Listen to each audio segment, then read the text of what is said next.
अमित दादा, तुमच्याकडे पहिली प्रश्न आहे मला. दर्शकाचा प्रश्न आहे, तुम्ही महाराष्ट्रामध्ये कधी आला होता? नमस्कार.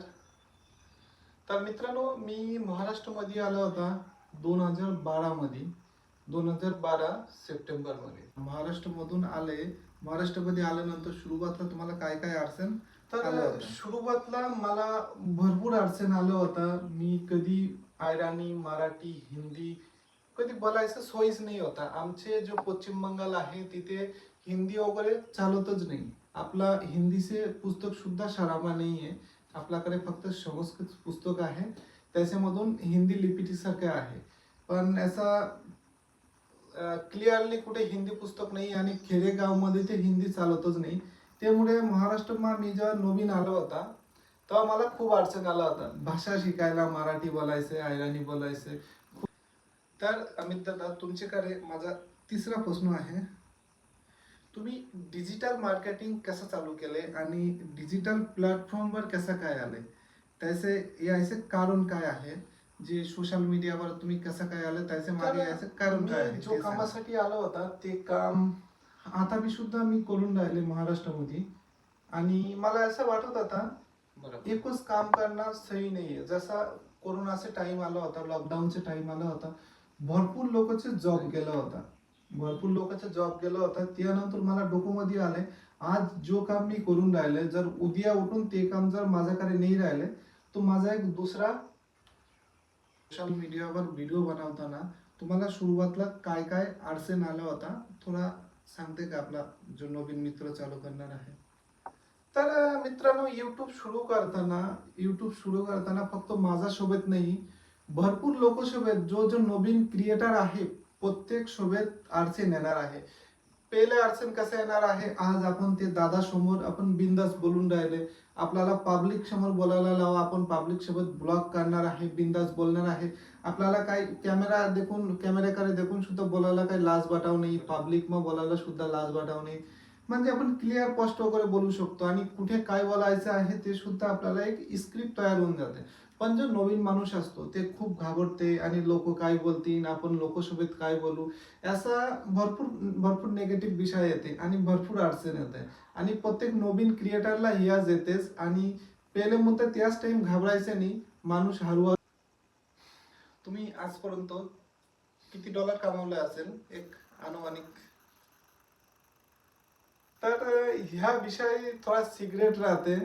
आजपर्यंत आपण किती डॉलर कमावले हे 4,000-1,000 कमावले असेल. 6 नंबर प्रश्न आहे तुमच्याकडे. महाराष्ट्र तुम्हाला कसं वाटलंय? छान आहे, आणि महाराष्ट्र माणूस वगैरे सगळं गोड आहे, इमानदार आहे आणि प्रेमाचे आहे. कोणी जर कुठे अडचणीमध्ये आले तर खूप मदत करते, खूप चांगले आहे. तुमच्याकडे एक 8वा प्रश्न आहे. तुम्ही जो गावात राहते, प्रत्येकाला कमी जास्त माहिती आहे, तुम्ही व्हिडिओ काढते, सोशल मीडियावर व्हिडिओ टाकते. तो तुम्ही जो काम करते ते कामवर कधी परिणाम झाले किंवा तुम्हाला कधी कोणी नाव ठेवले हे काम बघून? तर ह्या विषयी एकदम चांगले प्रश्न केले तुम्ही.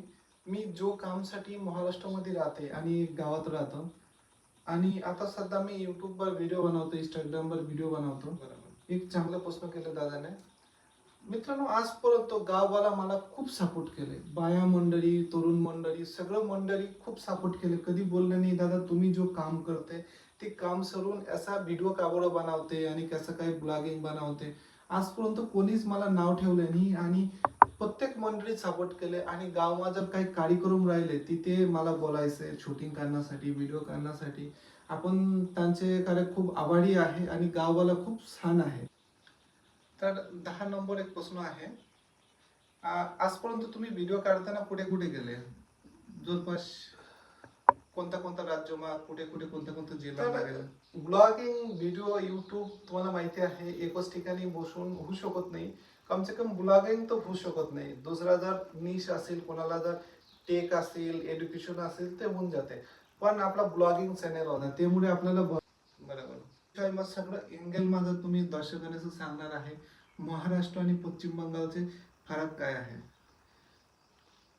तर ह्या एक चांगले प्रश्न केले, महाराष्ट्र आणि पश्चिम बंगालचे फरक काय आहे. एक सोपा गोष्टीમાં सांगायला गेले महाराष्ट्र आणि पश्चिम बंगालचे असा विषय आहे. पश्चिम बंगालમાં एक गरीब व्यक्ती राहू शकतो, पण महाराष्ट्रामध्ये गरीब व्यक्ती नाही राहू शकतो. कारण पश्चिम बंगालમાં जो व्यक्ती 100 रुपये कमावते, 150 रुपये मजूर आहेत, त्यांचे जिंदगी, त्यांचे परिवार सुद्धा चांगल्या प्रमाणे चालले जाते. कारण तिथे सगळं वस्तू स्वस्त आहे.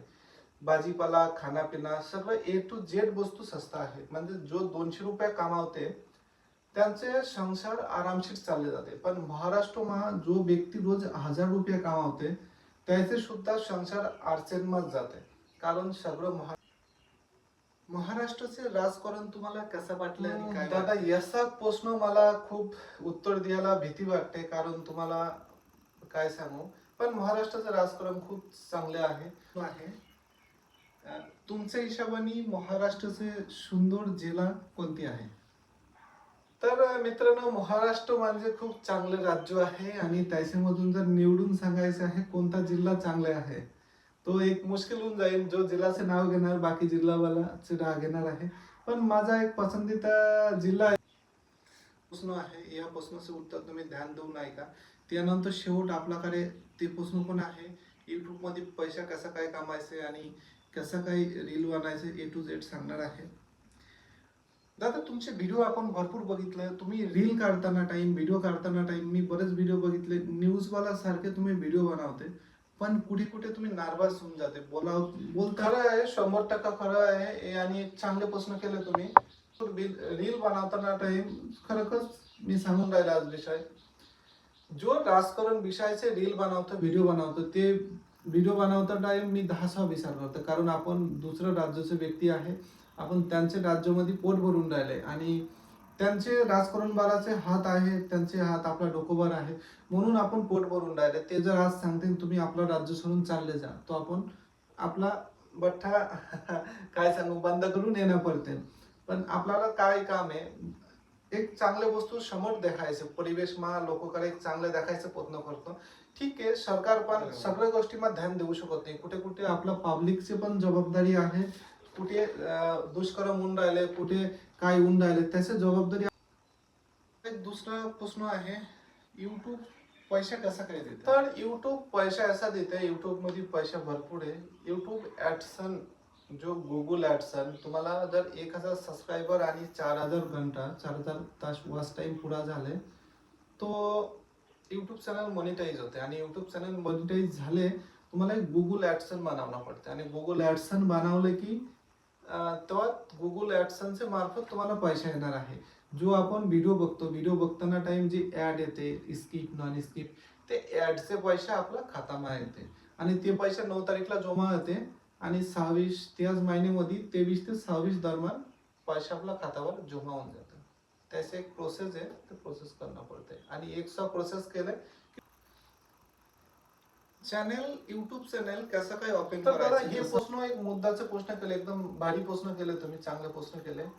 तर आता चॅनल कसं काय बनायचं, तर चॅनल देखा, चॅनल मध्ये भरपूर कॅटेगरी आहे. तुम्ही कोणता चॅनल बनवणार आहे आणि तुम्ही जे आता सध्या जुना चॅनल आहे, जो ईमेल आयडी वर तुम्ही व्हिडिओ बघते रोज, त्याच आयडी वर बनायचे ना दुसरा.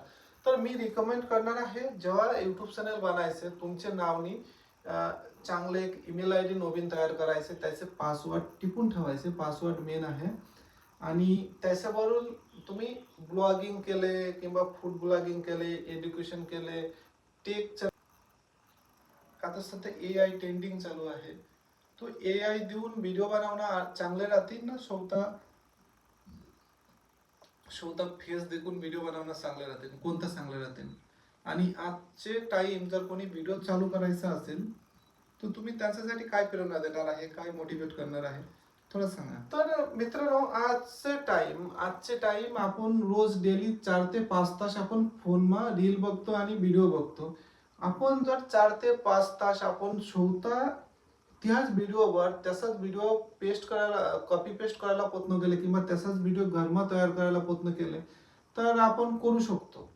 तसं जर रोजचे डेली केले, 1 दिवस, 2 दिवस, 5 दिवस, 10 दिवस, मग तुम्हाला चॅनल हळूहळू ग्रो होणार आहे. आणि AI, आता तुम्हाला प्रत्येकाला माहिती आहे, AI चॅनल, AI व्हिडिओ सुद्धा आपल्या समोर खूप येते. पण AI चॅनलचा विषय असा आहे, AI असा एक चॅनल आहे, उद्या उठून जर युट्यूबचे काहीतरी गाईडलाईन येऊन गेले तो AI चॅनल डिमॉनिटाईज होऊन जाईल, बंद पडून जातील, व्हिडिओ चालू राहतील, मॉनिटाईज बंद पडून जातील. आणि तुम्ही जर आपल्यासारखी मेहनत करून आपला फेस देखून जर व्हिडिओ बनवले तर तुम्हाला कॉन्फिडन्स लेवल हाय होणार आहे आणि पब्लिक मध्ये सुद्धा व्हिडिओ बनवणार तो काही अडचण नाही येणार. आणि समजा काय एखादे चॅनल तुम्हाला काही डिमॉनिटाईज झाले काय झाले तर तुम्ही लगेच दुसरा चॅनल उभे करू शकतो. कसं तुम्हाला करायचं स्किल राहतील. पण AI चॅनल जर बनवले ते चॅनल जर एखादे टाइम डिमॉनिटाईज झाले तर तुम्हाला पूर्ण मेहनत करणार पडेल. आणि आजचे टाइम मी सांगणार आहे, तुम्ही जर व्हिडिओ बनायचे तयारी केलं, समजा युट्यूब वर चालू करायचं आहे, सुरुवात करायची आहे, तर तुम्ही 2-3 कॅटेगरी करू शकतो. तुम्ही जर स्टुडंट असेल, समजा तुम्ही जर मॅथ तुम्हाला चांगले जमते, होऊ शकतो चांगले जो नॉलेज तुमच्याकडे आहे ते म्हणा, शेतीचे विषय म्हणा, एज्युकेशनचे विषय म्हणा, ड्रायव्हिंगचे विषय म्हणा. समजा तुम्हाला ड्रायव्हिंग खूप चांगले येते तर तुम्ही लगेच ड्रायव्हिंगसाठी युट्यूब चॅनल खोलू शकतो. जे ड्रायव्हिंग कसं शिकायचे आहे, पहिले दिवस कसा शिकायचे, दुसरा दिवस कसा शिकायचे, क्लास कसं दाबायचे, ब्रेक कसं काय लावायचे, गिअर कसं काय बदल करायचे, सांगायला गेलं तुम्हाला जे नॉलेज आहे ते नॉलेज 100 वालाचे द्या. काही विचार करा, संध्याकाळ आणि सकाळी आपण जेवण करतो आणि माझा बहीण किंवा आई किंवा वहिनी कोणी ना कोणी स्वयंपाक करते. एक सोपा विषय आहे, एक छोटासा ट्रायपॉड घ्या, 300 रुपयाचे एक फोन घ्या, आई काय स्वयंपाक करते, वहिनी काय स्वयंपाक करते डेली ते व्हिडिओ करा आणि डेली ब्लॉग मध्ये टाका. सकाळ ते संध्याकाळपर्यंत आई वडील मी काय काम करून राहिले, कुठे जाऊन राहिले, खाऊन राहिले तेवढं नुसतं टाका आणि डेली टाका ते व्हिडिओ. सुरुवातला 1 व्हिडिओ, 2 व्हिडिओ, 10 व्हिडिओ, 20 व्हिडिओ सुद्धा चालवणी, पण एक व्हिडिओ जर व्हायरल झाले त्यानंतर तुम्हाला चॅनल ग्रो होत चालणार आहे. अजून काय पाहिजे, तुमच्या घरी आई स्वयंपाक करते, माझ्या घरी आई स्वयंपाक करते, आपला काय मेहनत आहे, स्वयंपाक तर आई करणारच. आपण व्हिडिओ नाही केले विषय आई तो स्वयंपाक करणारच, पण तिथे काय आहे, फक्त आपला फोन धरून अपलोड करायचे, काय स्वयंपाक होते, काय जेवण होते, कुठे चालणार आहे, आज शेतामध्ये काय काम आहे, एवढं सुद्धा आपण करू शकतो. असं जर आपण 1 महिन्याभर कंटिन्यू प्रयत्न केले 100% 1 ते 1.5 महिन्यावर तुमचे चॅनल ग्रो होईल आणि मॉनिटाईज सुद्धा होईल. आणि आजच्या जमान्यामध्ये सोशल मीडियामध्ये पैसा कमावणं सोपं आहे आणि युट्यूब मध्ये भरपूर पैसा आहे. आणि सुरुवातीला तुम्हाला तिन्ही प्लॅटफॉर्मवर व्हिडिओ टाका, युट्यूब मध्ये फुल टाका, इंस्टाग्राम मध्ये कापून शॉर्ट टाका, फेसबुक मध्ये रील टाका. पण युट्यूब जेवढे पैसा देते फेसबुक तेवढे पैसा देत नाही. आणि इंस्टाग्रामचं तर पिशाच आहे. इंस्टाग्राम असा एक विषय आहे तिथे फक्त तुम्हाला पब्लिक जास्त भेटणार आहे, लगेच व्ह्यू येणार आहे. पण युट्यूब मध्ये लगेच व्ह्यू येणार नाही, पण जेव्हा येणार आहे तेव्हा 100% पैसा येणार आहे, तेव्हा पैसा एकदम भरपूर येणार आहे.